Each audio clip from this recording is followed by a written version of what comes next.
King Cobras Club, Part 2, The First Prince, Chapter 20, Julian. Natasha's funeral was uneventful, thanks in part to Natalia being halfway sane. She didn't like me, but she was civil most of the time. Their parents flew in from London 2 days before the service. They stayed with Natalia and spent some quality time with Josiah. They only visited the U.S. twice a year. It was unfortunate that one of their annual trips was to bury their daughter.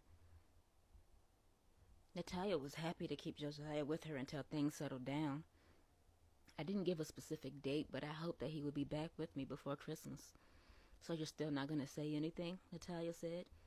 I stared directly into her eyes. "Say what? Are you waiting for a confession or what?" "I'm not accusing you. I already told you that I don't think you were involved. But you know who was. You know something."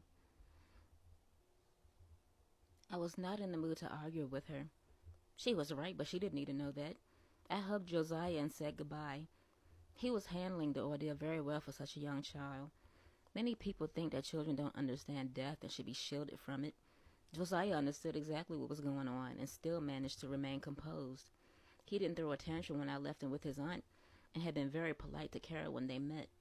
At 5 years old, he was the most mature person that I knew.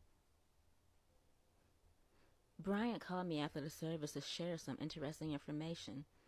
He figured out Jameson's motive. I knew that I felt unlike myself when I activated seduction. It was the only gland that I had used. I looked into the mirror with my shirt off and stared at the reflection of my chest.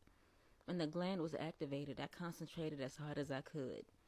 It took a handful of attempts, but after 20 minutes of focus, I was able to see the distinct shape of a cobra in my chest. The head was near my heart.